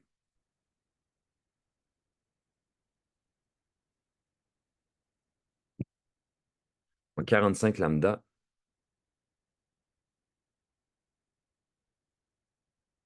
plus 50. Donc, ça, c'est le polynôme caractéristique. Pour trouver les valeurs propres, ben, on va simplement faire la factorisation de ce polynôme-là, hein. Donc, je vais rappeler ça ici.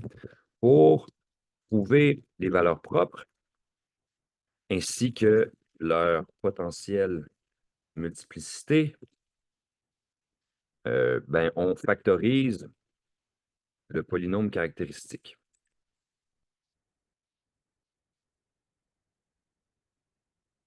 Polynôme caractéristique, ce que l'on peut faire via la commande factor de l'API. On obtient, on va regarder ici, hein, je vais simplement le faire directement sur la TI. Donc, je retourne ici, TI, je vais faire factor P de lambda comme ceci. Et là, je vais recopier ça même dans le... Regardez ce qu'on a là.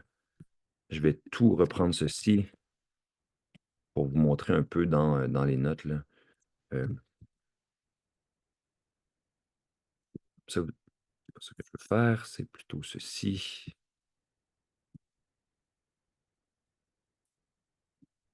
Hein, donc là, on a une version détaillée de ce qu'il faut faire avec la TI. Et on a clairement ici les les racines du polynôme caractéristique. Donc, il y a deux valeurs propres. Hein, les valeurs propres sont lambda égale 5 et lambda égale 2. Et il y en a une qui a une multiplicité de 2. Donc, on va l'écrire ici. Donc, valeur propre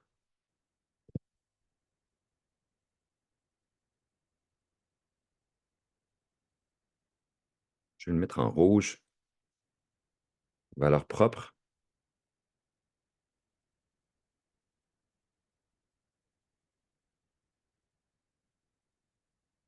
Donc, on a lambda égale 5 et on va écrire qu'elle est double, hein, parce qu'il y a un petit carré ici.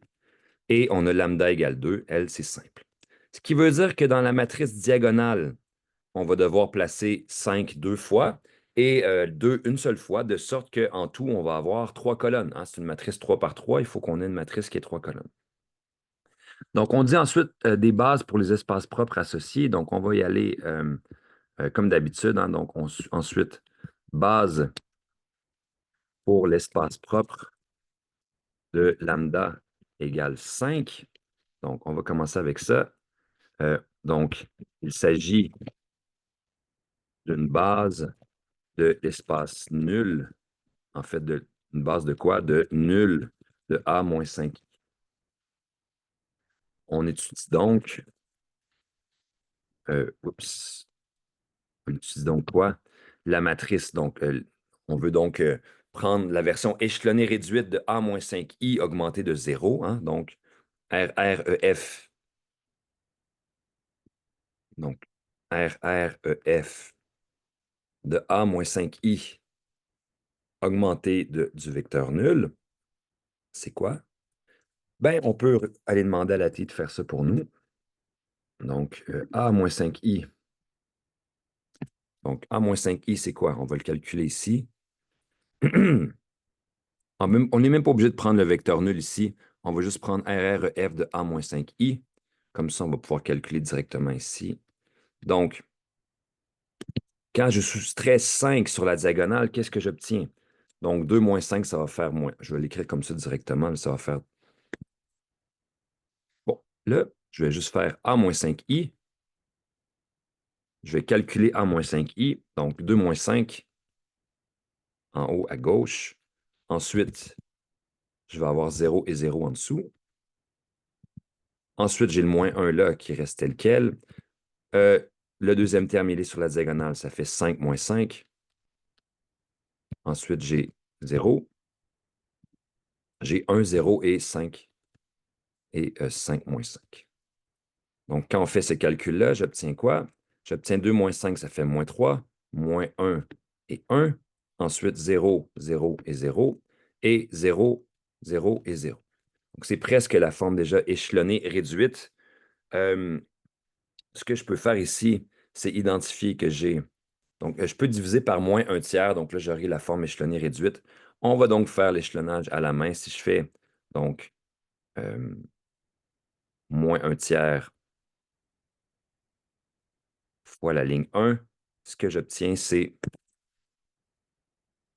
Donc, je vais avoir 1 tiers et moins un tiers et des lignes de 0.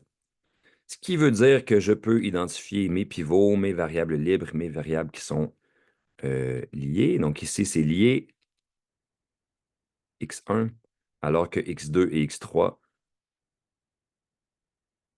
x2, x3 sont libres.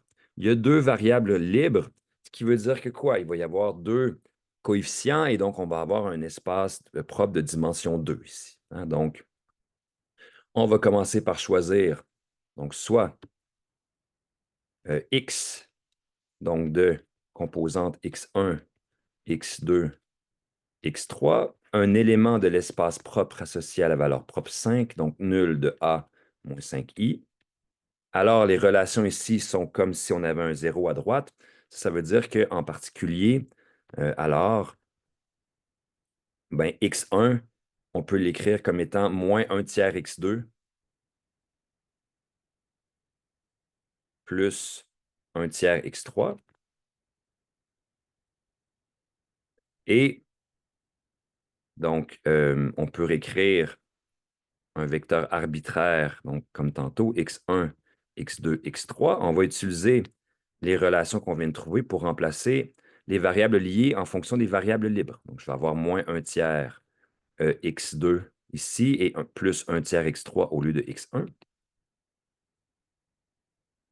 On a donc x2 et x3. Ensuite, je vais utiliser les variables libres, c'est-à-dire x2 et x3 comme coefficients, donc d'une combinaison linéaire.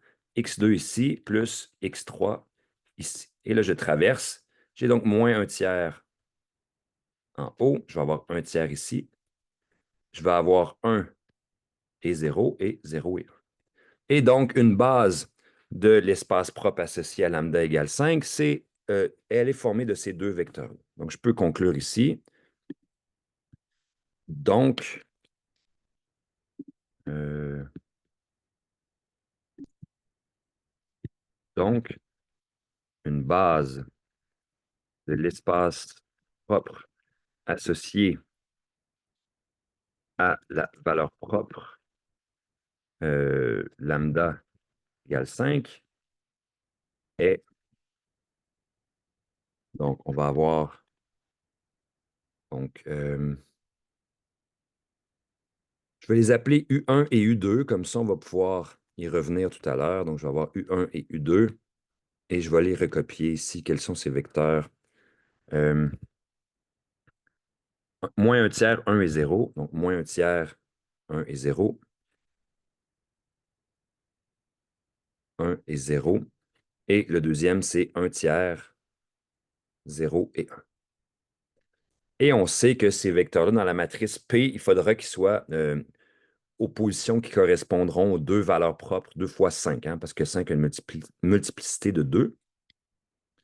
Et ensuite, ben, on va faire une base, de même manière base pour l'espace propre associé à lambda égale 2. L'autre l'autre valeur propre. Donc, on cherche une base de nul de A moins 2i. Donc, on va simplement calculer cette matrice-là. Peut-être qu'on fera l'échelonnage avec la TI. On va regarder ce que ça donne. Donc, si je fais A moins 2i, en fait, on va le faire directement avec la TI cette fois-ci pour vous montrer les deux manières, hein. Si je fais RRF de A moins 2i, ça va nous donner la chose suivante. Donc, allons voir la TI. Merde, là, je me rends compte que j'étais encore là-dessus depuis tantôt. Ça, c'est une erreur, je m'excuse, c'est une erreur qui est classique. Je me rends compte que depuis, en fait, le polynôme caractéristique, tout ce que j'ai écrit là, vous deviez voir donc vous deviez voir la TI. Et ça, c'est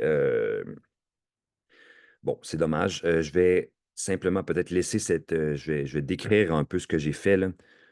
Et là, vous allez vous en rendre compte, vous allez pouvoir avancer un petit peu. Donc, pour lambda égale 5, ce que j'ai voulu faire ici, ça c'est vraiment un classique.